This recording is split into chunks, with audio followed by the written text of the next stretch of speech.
Alright, so hopefully things are sounding good. We're gonna kick off the stream. We've got a couple of people and a couple of questions. So we're gonna begin. Let me know if everything is too loud. We're actually gonna start in Vectorworks today.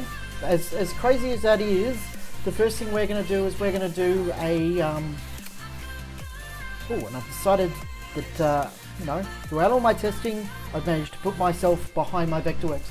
So we're going to start off with a feature that's in feature pack FP20, which is the MVR export, which is what I'm mostly excited about.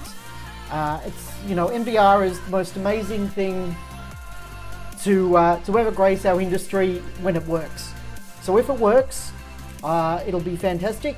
If it doesn't, and not all the manufacturers pick it up, it's just going to go by the wayside. But the idea is MVR stands for My Virtual Rig, and what it allows us to do is it allows us to take one single file out of, in this case, Vectorworks, but hopefully all the other programs, and bring them into other systems, such as other visualizers, lighting desks. So MA3 uses it already, but we're going to show how it works in L8. So I've got a nice little rig here patched. Reasonably basic, but quite a complex model. Something that the standard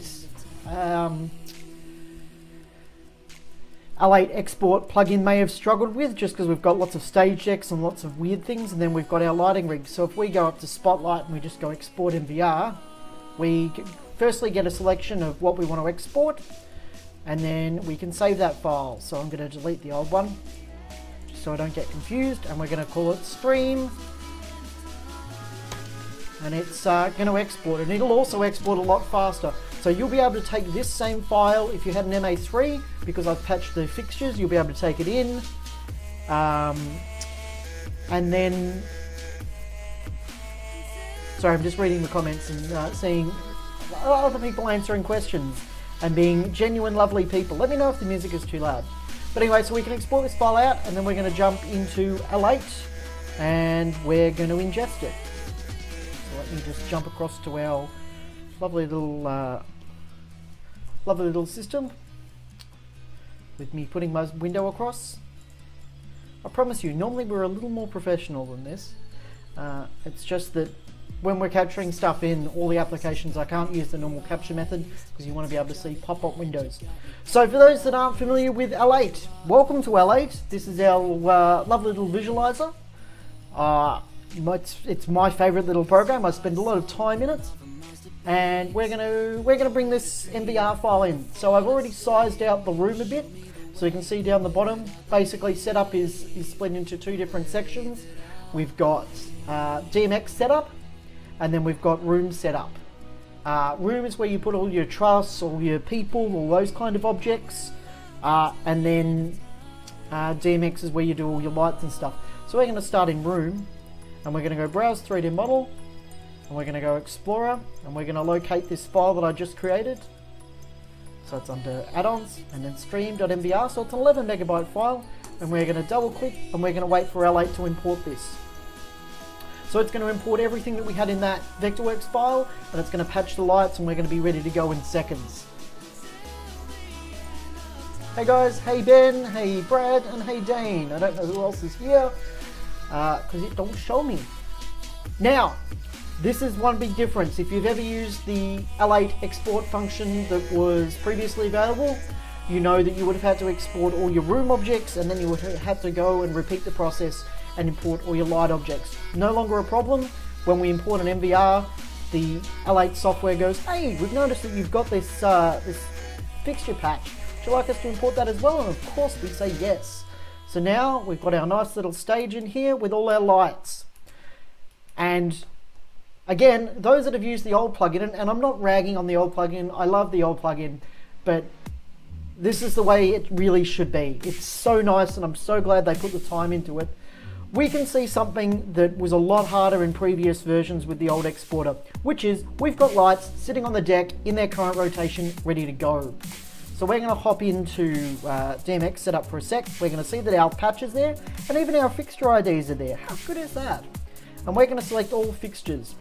And again, in previous versions, we would have also had to deselect zoom, because for some reason, when a file came out of the exporter in Vectorworks, it had come out with its maximum zoom range. We don't have to do that, but I am going to deselect focus, because I want to have DMX focus over all the lights. So now we've got that in, we've got a rig, and we're going to jump into our nice little split view here, so we can play around. Now, if a CE user is watching, unfortunately, you won't get FP20 at this point unless it's a new license. Again, it's a great reason to update your dongle and also pick up a feature pack at the same time. But for media and above, you can easily upgrade. Currently, feature pack AR20 only includes the MVR functionality. We're going to talk a little about some of the other excited features that are coming, but that's, you know, now we've got through the export stage, that's the only ugly bit of bad news I have for CE users. So we'll jump in and we'll check that all our fixtures work, eh? So let's turn our washers on, and then we'll bring down the room light a bit here. And you know, I always like the mystical haze, kind of the mystical haze effect, and we'll also put it in full screen mode for us. Perfect, cool. So we've got our Viper washers here, which are very reactive and nice. We'll check that our Viper profiles work, which they do. And we're running the latest version here, so we're running 60.25 or 2.7. I think it's 2.7. It's the latest bleeding edge version. How well is it currently handling different types of geometry from VWX? So if I wanted to import one of Nathan's cooked drawings. Well, if you get your hands on one of Nathan's cooked drawings, which aren't cooked, they are works of art, you know, send me it and we'll drop one in. But my answer is, in all the testing that I've done, it handles them perfectly. I've been working on one of these weird virtual events that, you know, everyone seems to be doing right now, and it handles, I think, 150 stage decks with no issue. It doesn't even trigger it, and you don't have that grouping issue anymore. It just works. Older L8 users might have noticed one thing, and that is that our beams are looking a lot better in our latest version. So we've now got chroma abstinence, basically chroma. So this nice little halo that you get around your lens, chroma abnuration is what it's called. You might notice we've got a little bit out in our gobos now. So if we sharpen up our gobos for a sec, we should be able to really see that. If I drop my zoom back in, you'll really start seeing it as well. This is a new function that's just been introduced to all users, and we can actually tweak this level. So currently, by default, all our fixtures are defaulting to a chroma of 20%, but if we go into Browse and go into Constructor, again, Media and above, we can actually change the amount of chroma we see. So I can set it to 100%, and it's going to get very, very, you know, we're going to get that blue tinge even on the outside of an open white fixture. And now we can really start to see it. And if we start, you know, let's say dropping our zoom down to half and dropping a prism in here, and then, you know, slowly rotating it, we're really going to start seeing how pretty it looks. So Dane Bolton says, no more converting it to generic solids to make it render correctly. No, in your little preview there, you won't be able to see, but we're getting 60 frames per second, and that's what my monitor's capped at. We're running on an RTX 2070 based system, but I do most of my stuff still on an old GTX 1080, and I'm noticing a severe performance increase with that as well. So, you know, we definitely haven't added features at the sacrifice of FPS. In fact, I would say they've got better in previous updates. So what I'll do is I'll grab some of our fixtures here. So if I grab 4 of these for a sec and we set these, if I go browse and I go copy and we put them in my personal library,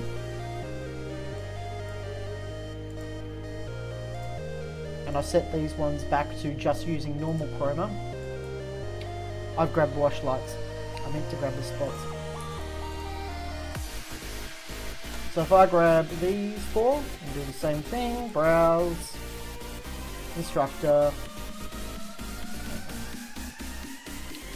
browse, copy, personal library. The personal library is another feature that's really good that we should talk about. The personal library is where you can store fixtures that have got custom gobos or whatever, so that in future updates things don't get broken. So you can make the tweaks that you need to without losing anything. So we'll drop our chroma back to 20, which is the standard level, and you can tweak and play with this. You know, you can totally drop the feature if you want as well, and make sure that we're using the correct ones. So by going to browse and make sure that we apply these ones.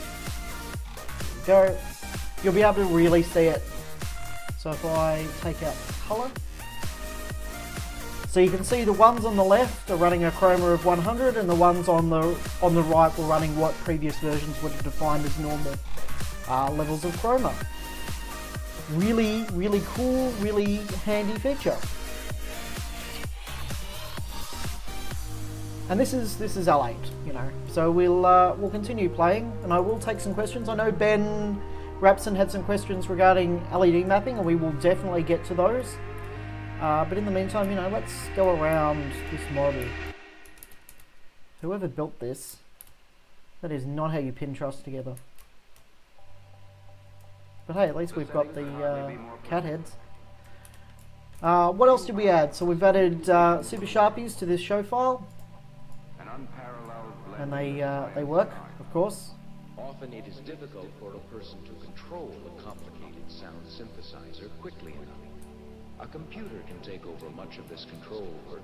Bit of a weird array that I've done here. Some people say, oh, they look a bit pink. We've got a couple of different ISO settings that we can do. So we can take it back to a low ISO where we get that blue, or we get this nice film one, depending on your persuasion. Some people like it on high, you know, reduce a bit of the smoke down. And obviously, depending on the system you're on, we can also tweak the resolution. So we're running in high here. But if we, you know, so run a nice little effect through it, they look good. But for most stuff, unless you're using the blue, I really like the film one. So you can go a nice little effect here. Let's drop the effect in the colour. There we go. And because these are Super Sharpies,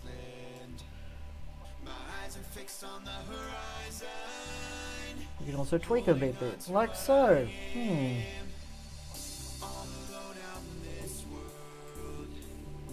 Cool. So let's move on to question and answers. If you've got questions and answers, or you want to see a certain feature, let me know, and we'll make it happen. So, with the one question we had was, hey Alex, I was hoping that you could give me some information about lead screen mapping. Can you map to specific pixel counts? So you could create, and the way that I do this, you could create just sort of like a render file, like you would for a test pattern. So I'm just going to grab a little bit of stage here and bring it towards our stage. We'll use some of our tools to drag this the way to stage, like so. Then we'll size it out. So let's make it, 5 by 4. Got an odd resolution, but that's alright. Bit of square one.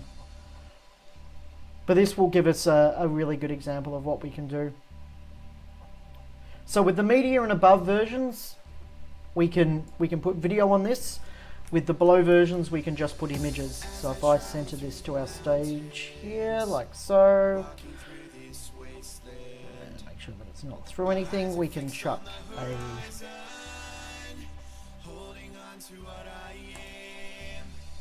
we can chuck a test pattern on. And we can see, so we're rendering a 1920 1080 image here, and we could tweak the tiling a bit, and we could make it work.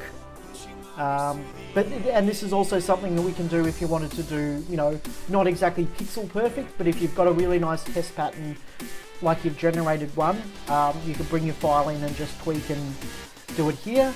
Another function that we've also got is, if I duplicate the screen quickly, and we change the way that it looks, so we'll make it also 4, but we'll make it a bit skinnier. And bring it in forward a bit. And we can mirror it, so mirroring in L8 just allows us to duplicate an object and put it in its space, like so. And we grab all 3 objects. We give them a little bit of emissiveness, so they're actually an LED screen, and I note that I haven't grabbed one of them. So level, let's say 30.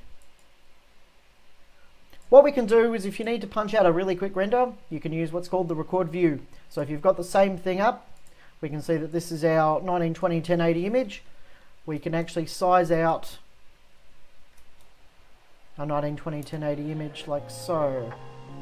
I mean, again, we're not talking pixel perfect, but if you're just getting a render out, you can set your monitor like this, or your screen like this, and then if we run you know, an inbuilt video over it, we can see that it looks decent, or semi-decent. This is cool when you've got flat objects, but if you've got, you know, let's say a diamond screen or something slightly wackier, so if you've got a screen that's on a 45-degree angle, obviously tweaking it and trying to get it right with the tiling and the rotation, you're going to be there forever. At least with this functionality, what we can do is just, again, grab these 3 screens and just go record view, and if we center it off our middle object rather than our outers, we can map it effectively.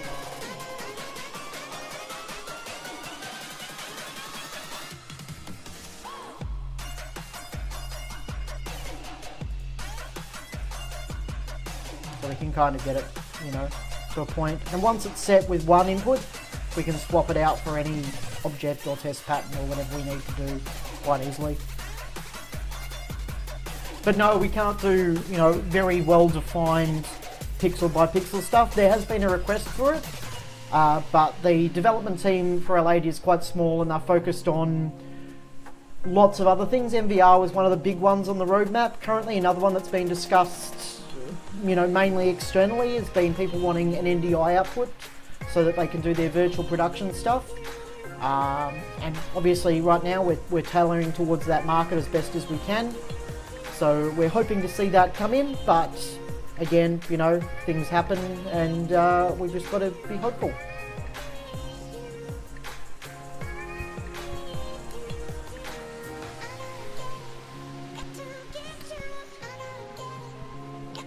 Does L8 do metallic surfaces so truss warmers show up nicely and accurately? So we can, unfortunately the way I've brought this model in, it's grouped together, so I'd end up making the entire thing chrome, but we can do that. We can take even a texture, and I know this is kind of not what you wanted. We can take an entire texture and kind of, you know, make it slightly reflective. It's doing the PA as well. Or we can mirror the entire thing. That's one thing that L8 does really well, and I'm not trying to pitch. I don't think it does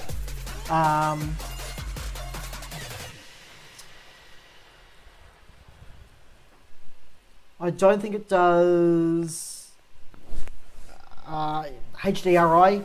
It definitely doesn't do HDRI yet. It has been something that's been asked for, but not to the color level that we really want yet. But it does mirrors really well.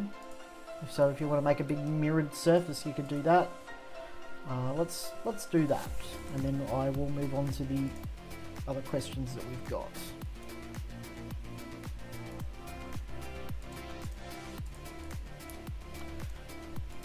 So with trace and above licenses, what we can do is we can create giant mirrors.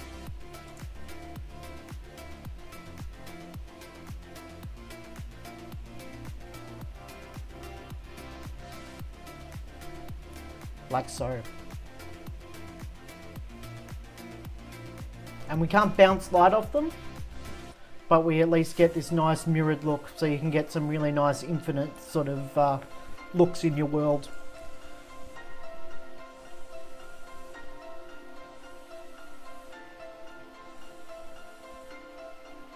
I can change the music, or we can drop the music as well. I'm not even listening to it. Oh dear, it is very... yeah. It's a bit, yeah, it's a bit extra, that's for sure. What else we got?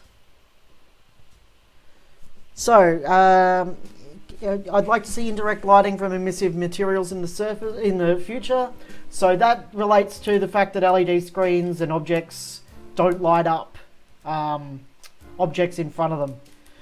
I think it's on the roadmap. I'm not sure where it's on the roadmap. I'll have to ask the developers on that one. Obviously, that's something that none of the visualizers, to my knowledge, do yet. So I think it's quite a complex one to do.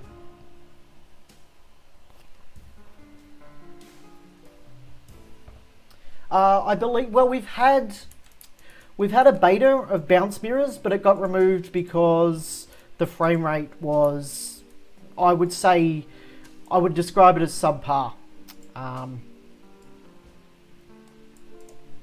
And I think, you know, rather than release something that was half finished, they pulled the feature. But, you know, we can create this massively huge mirror, which looks decently stunning.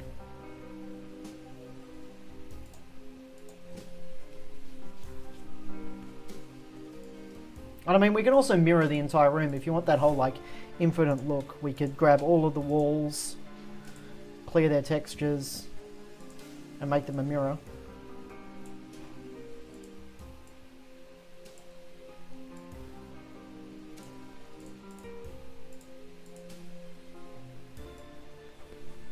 And you can just have this infinite world that goes on and on and on and on and on and on. Can LED screens illuminate the scene? Not currently. Any potential to bring a map in and out using that sort of methodology? So I believe we do have the option of using UV mapping to do that. So when we map with these panels like we were looking at before, Dane, we do have the capacity to map to a UV. How that works, I'm not entirely sure. I would need to check the developers, but I believe a UV map is definitely possible. The question on, do you see a revision of the licensing system or UI anytime soon? Licensing wise, there seems to be a couple of questions around whether they are going to transition to adding a CE3 version with one LED or one video layer. Personally, I don't think that's going to happen. It's definitely not something that has been really discussed. Obviously, at the moment you start doing that, you start limiting what the value of the media product is. So I don't think that will happen.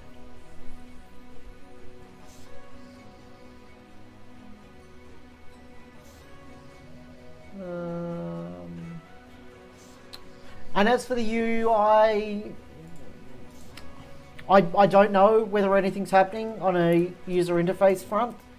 I honestly think they're focusing with the small development team on getting certain features that everyone wants. The UI hasn't changed since the beginning of the project.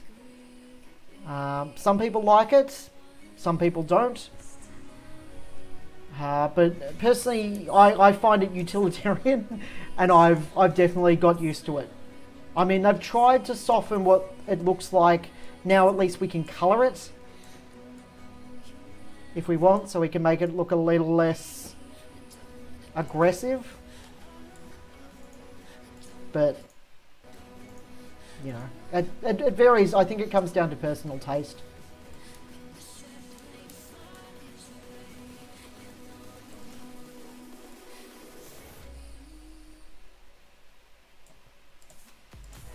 We can also overlay, you know, basic paperwork functionalities such as fixture IDs and that kind of stuff.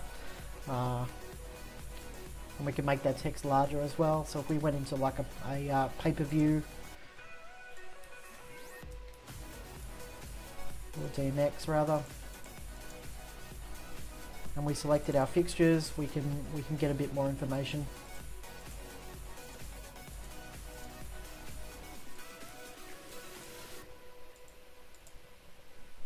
And we can also do heat maps in L8, so we can see that, you know, with the way that the fixtures are currently pointed, we're, you know, looking at an absorption material that's about 49%, but we're getting, you know, about 403 lux at 13 meters. So we can actually create, if we selected all our fixtures, we can actually get a fairly good indication of heat maps and stuff like that as well. Reflections with distorted surfaces, water. It's an interesting one. I know with a 3D texture, you can kind of make it look like water. So if we went with sort of a foggy style thing, I guess we could try to get that to work. But it's, yeah. The reflections are only sort of room based. I don't think we'll ever get water or anything like that. And it's definitely not something that's on the roadmap. We're not trying to replicate what another program can do, you know, which is control fountains and stuff like that. So I don't see that appearing on the roadmap for a very long time, if at all ever, to be honest.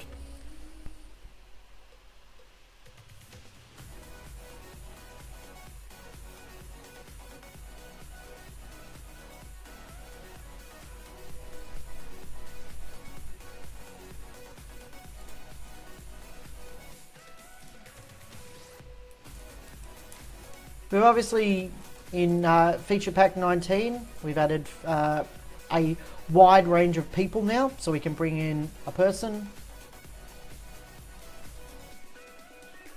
And again, let's just bring them close to stage. Are there any plans to implement realistic motor movements? For example, large moving heads begin to move slowly, then accelerate. Not that I'm aware of. Obviously, you know, with like an alpha spot or something like that, we could just slow down the movement, but you're never going to get that slow and then rapid movement. You're asking for a fair amount of data to come out of, you know, each fixture, and we're talking about a lot of fixtures over time. It's like the common question of when is X fixture going to support all the inbuilt macros. Unless you've actually physically got the fixture in the studio when you're building them, it's actually very hard to do that. And even with the GDTF protocol, while we get the way that they work in terms of photometrics, we simply don't get enough information to really make an adequate assessment, especially like that. With complex fixtures, JDCs, stuff like that, my gut feeling, even as a programmer and as someone who supports the software, is always have one for programming. Especially when, you know, you could do the world's greatest JDC map and then they can add something like aggressive mode and it can totally throw out certain bits of the way the program works. Is there any way to import a patch list from MA? Not through MR, since I really can't afford that anymore.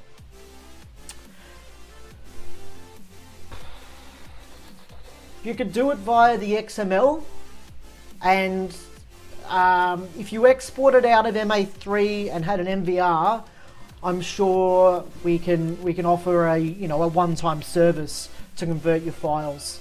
That's definitely something we're doing. So if you've bought it through me, or even if you haven't bought it through me, feel free to email, and I can probably do an MVR conversion for you, because I know that no one's got money. You know, the tough thing is we run sessions like this because there's a lot of eyeballs on it.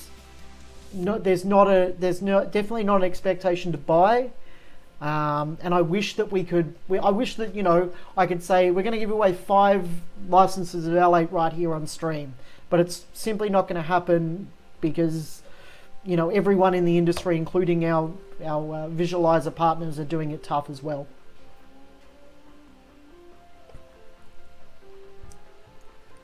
Nick Maloney, hey Nick, is Feature Pack 2020 out currently to do MVR exports? Yes it is, email me, I can set you up, but as I just said to Dutchy or Jake, we can do a one-time conversion on projects if you need them. But otherwise, yeah, it's definitely out there, it's available, and obviously your standard discount applies. So feel free to contact me.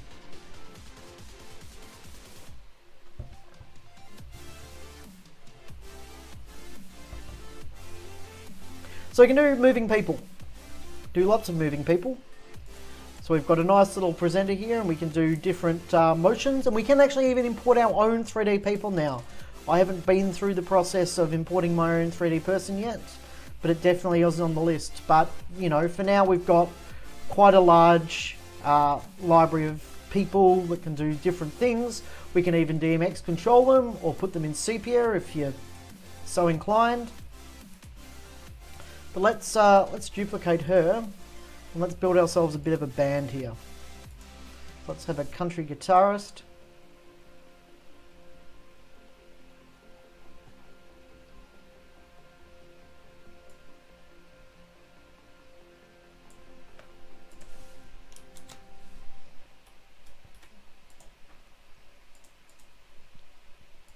And a normal guitarist.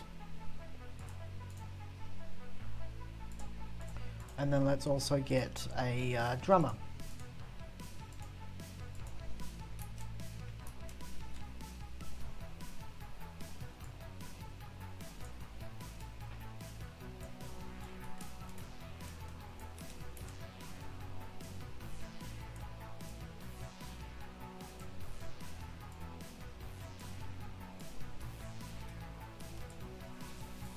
Probably better to have him centered, I guess.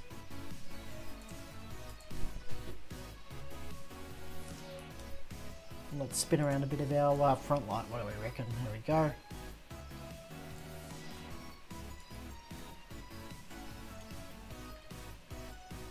So we can see him rocking out. Let's grab probably the 4th one on our list because I know we've got a drummer at the back that's feeling very much unloved in the darkness there.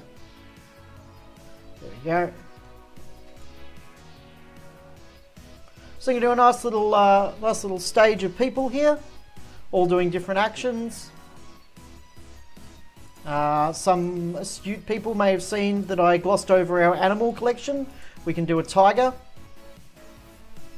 If you want to do a Tiger King previs, we can accommodate you with that. So here we go. We've got a walking tiger.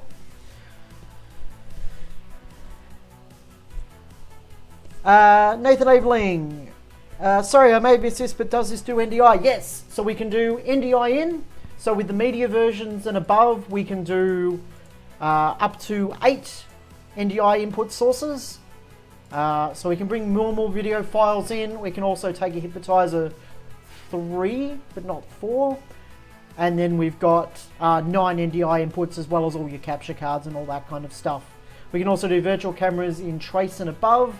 And then you can also use the companion app to bring in other applications. But NDI is the best and probably the preferred way of bringing in inputs.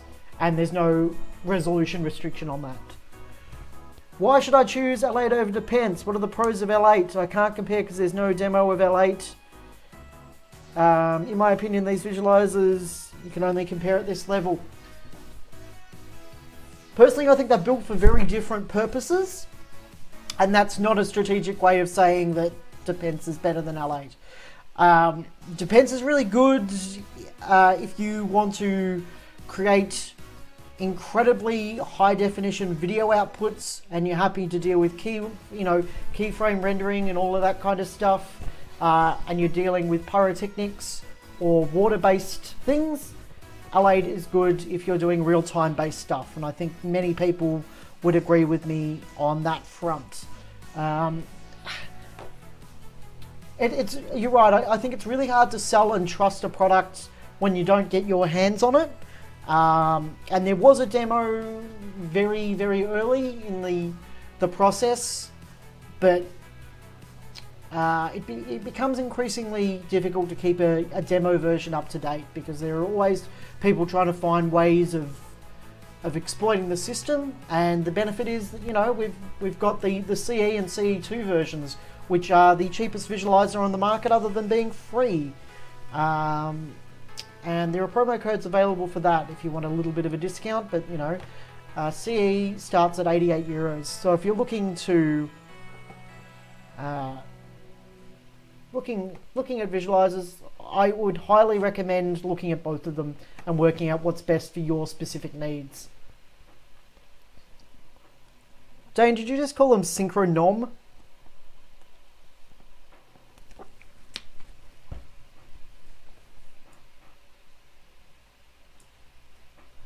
We can probably mix off this circle a bit, hey?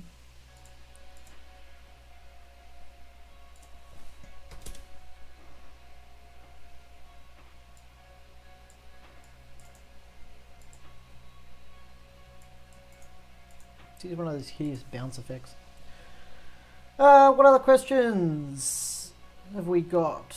Price of entry for L8 is much more appropriate in COVID times. Yeah, it is. Yeah, it definitely is. And it's really a great time to learn, and there's a lot of support resources online that will help you wherever your journey leads. Yeah, I hate that bounce effect. Wow.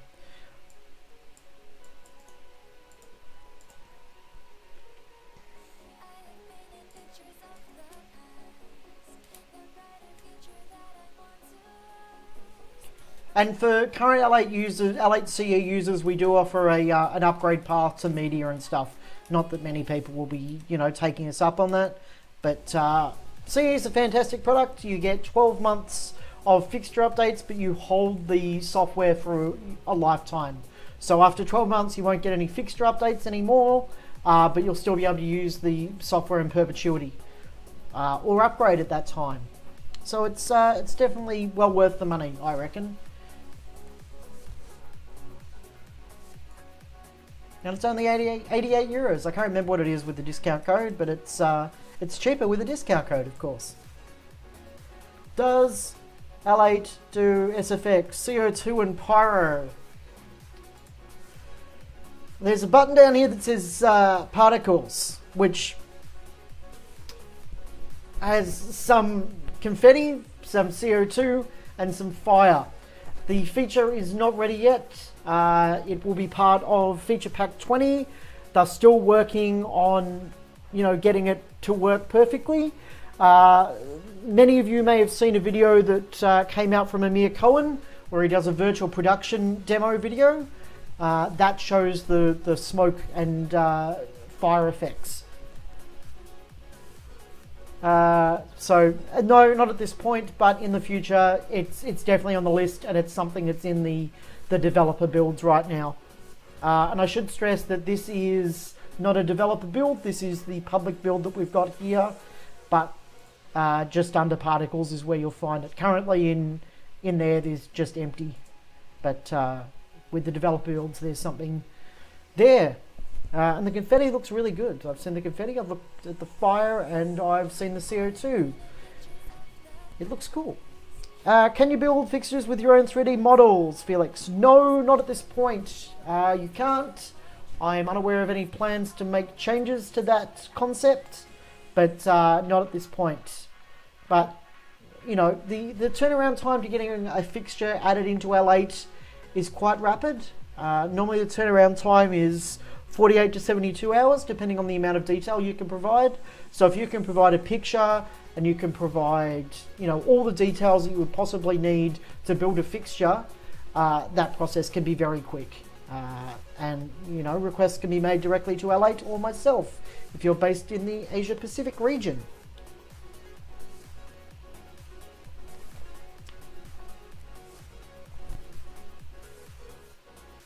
What other questions have we got?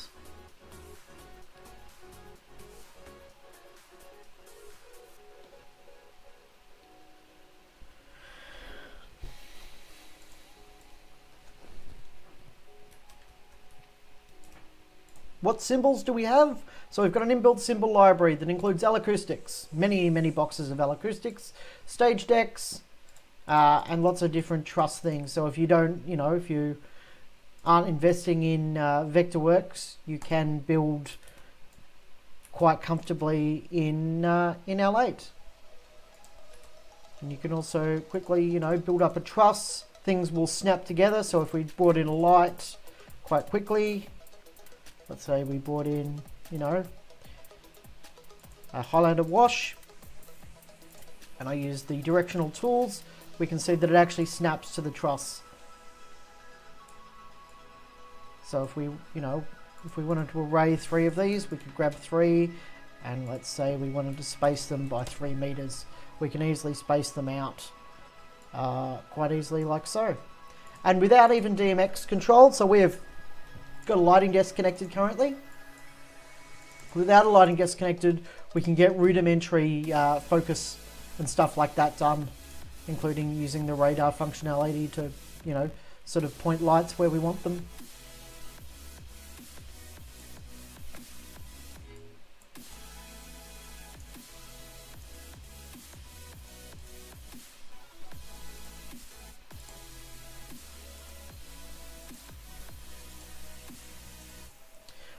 One heavily requested feature was people got sick, apparently, of lights being one color. So they wanted the capacity to grab lights and set them to predefined colors.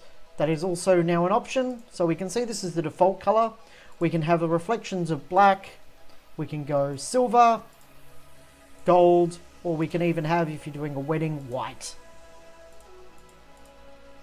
And we can color the entire rig, but it was definitely a heavily requested feature, and I'm happy to say that you can do it. Look at that. Look how cool that looks. You can do gold fixtures, so we could do, all of our profiles in gold, and all of our spots in white.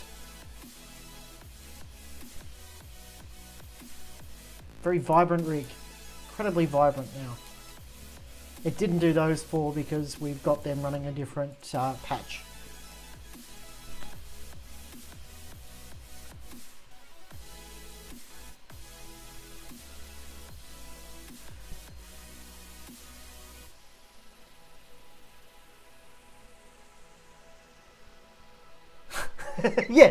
Yes. We call it the white light feature. We call it the Ivy ready to go thing. Yeah, we can do VL 2000s. Get excited, and you can do one big model and then model it. Get Nathan Erdeling to build you a model of Ivy. There's a venue he hasn't done yet. So, is there arrangement tool like there is in MA? We can do circles and stuff like that. It's a bit of a mathematical equation to make it work. Basically, we bring them all into a center point and then space them. There is a video on the L8 Tips channel to do that. But it's, there's not that nice little align tool because we've found that most users are building externally and then importing. What sort of variables do you have for smoke and haze? Let's have a look at our compass. So I'll run through the compass. We can see that we've got 4 little compasses and 1 big compass. We can have 4 different camera views, and we can set these up like so, complete with their own haze and stuff. So let's, grab a bit of a top shot, and then we'll set this one to be sort of a back shot. And I've just noticed our tiger isn't actually touching the ground. But anyway, we can go through all of these different camera angles by clicking. But as for how much control we've got over haze, we've got ambient light control, and we can also color that. So if you want to make it look like a seedy nightclub, we can set it to red. We've got gamma control, and then we've got our smoke and our wind. So if I stop our bit of motion here for a sec, and we just go back to having the super sharpies on and tilt it out.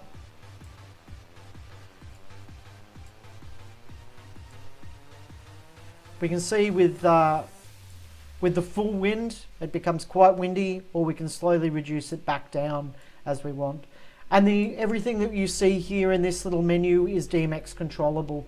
And you can also control the camera. So it takes up 21 channels, but you've definitely got a large amount of control you can do, including field of view tweaks, predefined views. We can roll the camera.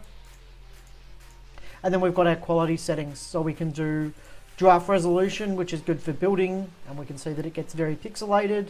And then we can also do our beam resolution. One handy feature if you're doing major rigs is you can set the maximum or minimum lux that is shown. So currently minimum lux that we can see is 30, but if we wanted to get a bit more frame rate, we could kick that up to 240. Automation relates to moving people as well as moving trusses and stuff. So obviously the biggest consumer of processing power on a desk like this, on a visualizer like this, is anything that needs to move. So if you imagine a moving light on a moving object, every time you move that object up and it tilts down, it's got to do a bunch of calculations. To date, no visualizers. Unfortunately, that also includes L8 support ray tracing. So we obviously lose a bit of a performance hit there, but the entire industry does. But once we get ray tracing, hopefully the performance will increase. We can also do sort of 3D glasses modes if we want to. So if you've got the old like red-blue glasses, we can do that. And then we've just got a little bit of, you know, finite control, so we can do some slow pans when we do video recordings. And this is where we do our DMX in and out control. On the point of screenshots and stuff like that, we don't need any external screen capture software. We can take pictures and video straight from the application like so, or we can even do a video. So here's you know, a screenshot that we just took. Once it shows up, let's open it in Paint, shall we? Make it nice and fast. And we can see that all pictures, despite me running on a 1920 1080 monitor, all pictures are 4000 by 2048, or yes, 48. So they're incredibly high res pictures that we can take. Same goes with the videos. So videos, we've got a couple of really exciting options with those. So if I right click, we can see that we can change the frame rate and even the color space, and we can also choose the way that we do our video textures. This is a really handy feature if you're using DMX based control, especially the DMX camera, because when we hit this button, rather than slowing down the system like you would with normal screen capture, it's going to drop us into a 640 by 480 preview, and we can do whatever we need to do, such as, you know, pan across, which is obviously a lot better if we're using a lighting desk, and then we can make all the lighting changes we want, like so. Obviously, you know, normally you wouldn't be doing this in real time. We can also do NDI media playback and that kind of stuff. And then when we hit done, it's going to go back and it's going to render all of this out in 4K.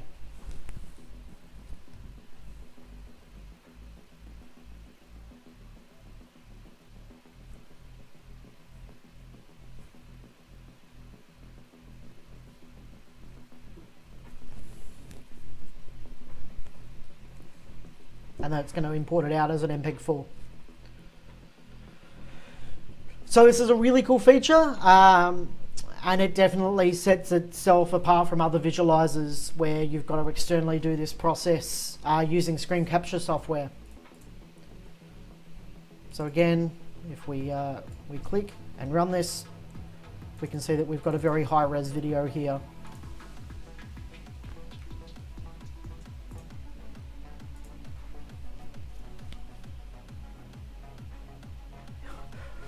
Yes, the tiger. Let's stop the tiger levitating. Normally you can snap objects to the floor and stuff, but due to the fact that it's one big object, we can't snap objects currently because I was lazy with my MVR import. I should have broken it down so that, you know, obviously screens were one object and stuff like that. But there we go, tiger's on the floor now. That tiger just has a beam of light coming out of its brain. I'm dying. Capture supports video recording, by the way, so other visualizers do that. Yeah, well, that's good to know. I knew for a while that Capture doesn't. Does Capture support NDI video recording? So can you run an NDI video and have its video and audio as part of your presentation? Because I know Depends doesn't do that currently.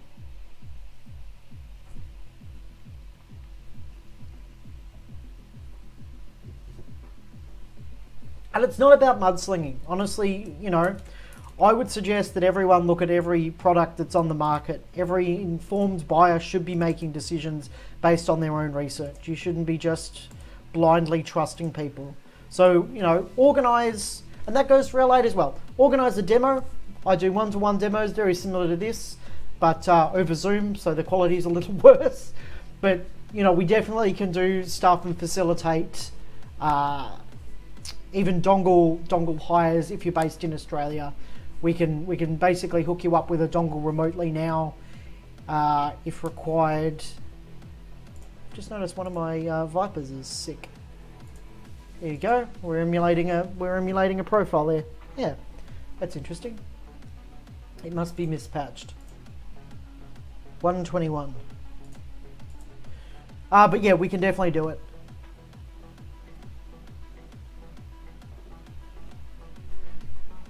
Through the magic of the internet. It makes it a lot harder during COVID. Normally we just have one of our demo dongles go out for a 2-week evaluation, but there are definitely ways that we can evaluate the product with Australian-based users at least.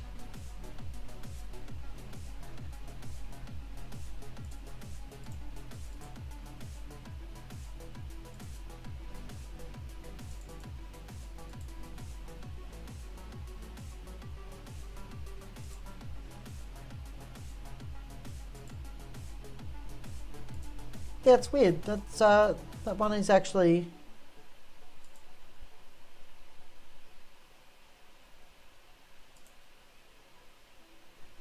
yeah, how odd. It's lost its little numbering, it seems.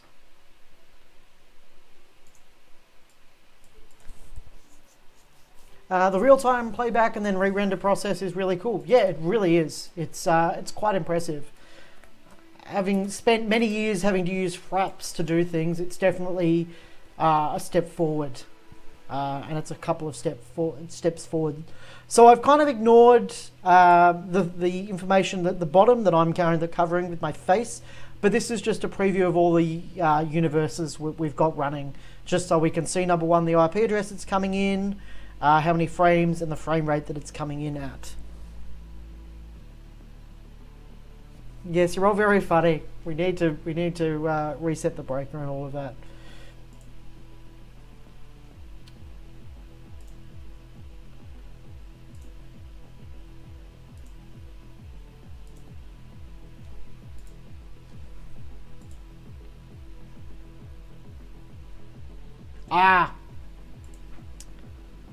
That's because when I was selecting them all before, I changed the type, so now it'll magically work. So that's not an L8 fault, that's definitely a user fault right there.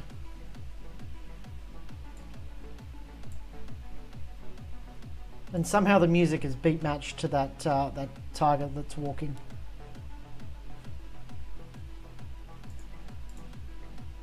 We need like a 2-step chase.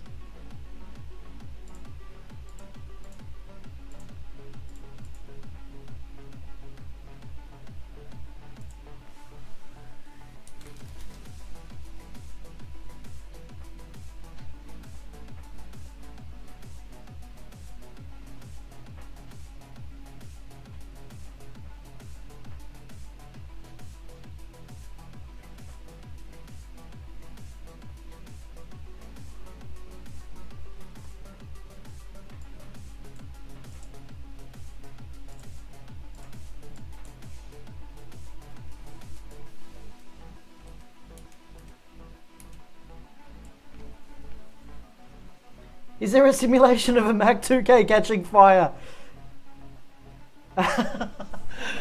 I wish we had the pyrotechnics loaded in, because I could have fire spitting out of one. but alas, not loaded into this version currently. But it'd be nice if it was.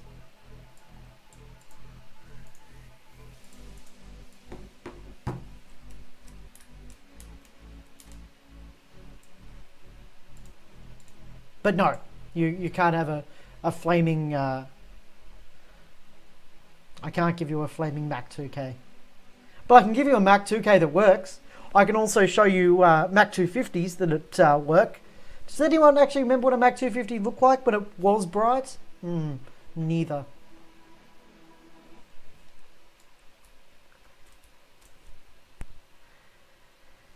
Can you modify the MVR in L8 and bring it back into Vectorworks? Not at this stage.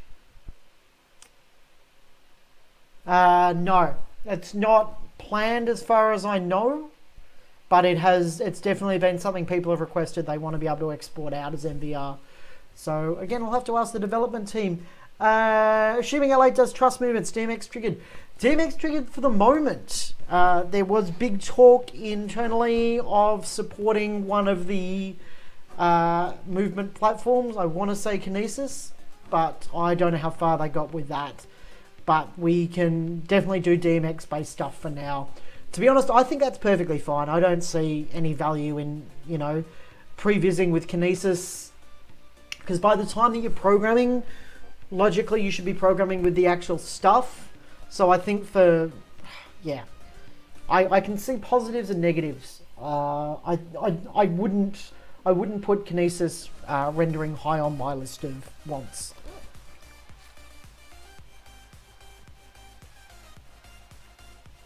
To be honest, well, you know what? We joke, but let's bring a Mac 2K in.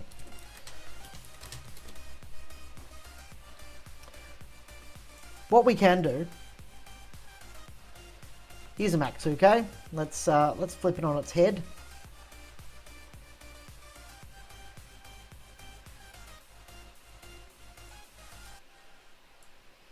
While I can't simulate the fact that it can catch on fire, I can simulate a couple of other things. So if we copy it into our personal library and then bring it into the constructor, what we can do, number one, we can take its lumens down to 7,000. We can give it full chroma. We'll say that, the frost is a little bit stuck in. And then we can also go to Gobo Wheel 1. Where's Gobo Wheel?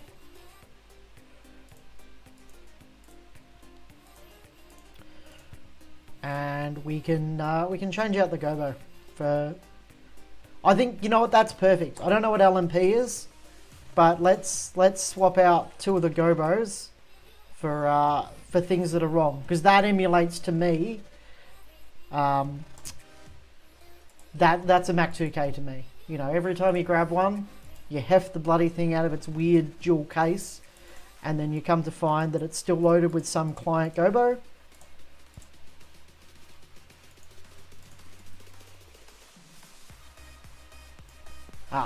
It's not working because the wall thinks it's at a mirror now, and it's set to diffuse.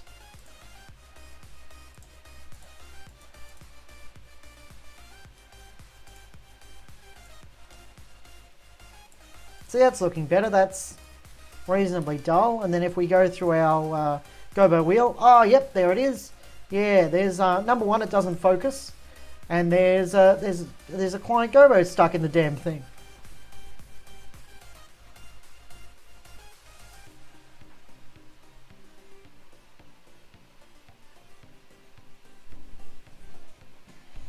But this is, jokes aside, this is a good example of being able to do a custom fixture in L8. So you don't have access to this little tool that I'm using here in the CE and CE2 versions, but you can request a fixture if you need one added to the system.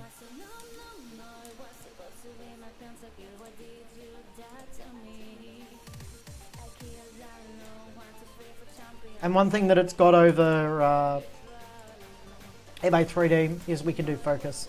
So we can soften a gobo, or we can do whatever we need to do. Which is good, because not everything should be laser sharp.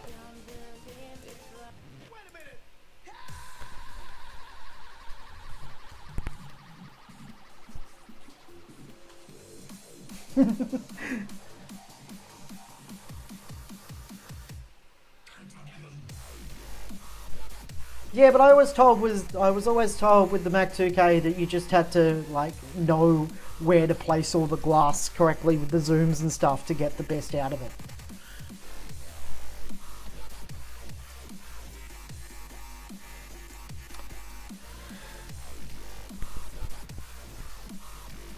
LNB is a capture reseller. Of course they are.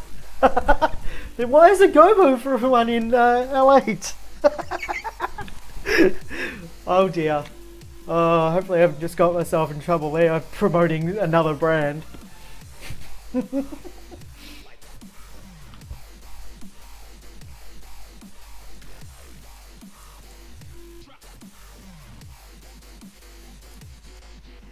Again, I just love the chroma in these.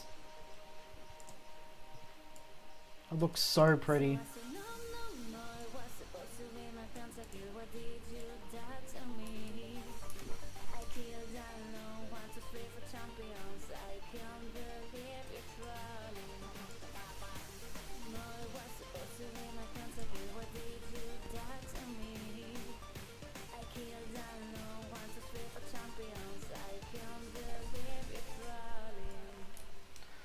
Alright, does anyone have any other questions? Anyone want to see anything else in L8? We've pretty much gone through all the new features with the tiger in detail.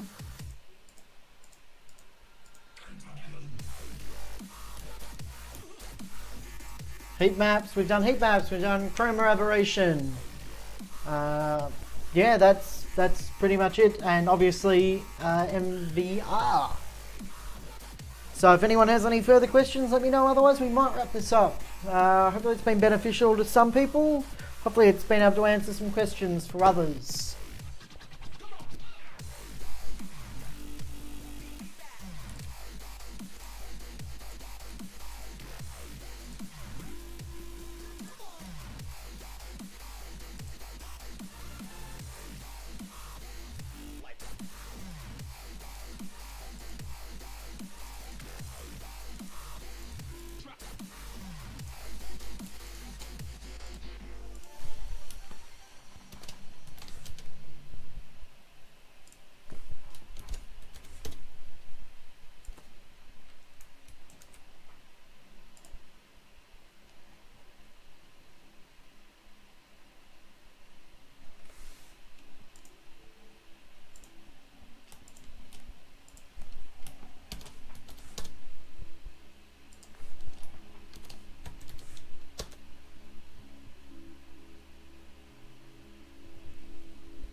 It'd probably be more impressive if they were all patched to a different address, wouldn't they?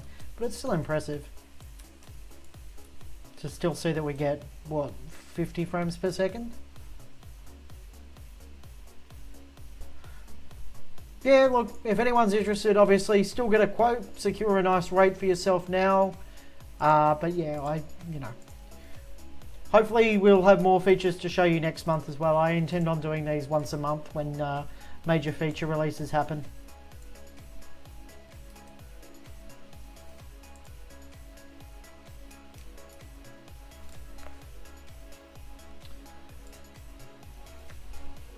anyway, thanks for coming by. Hopefully the stream has been helpful.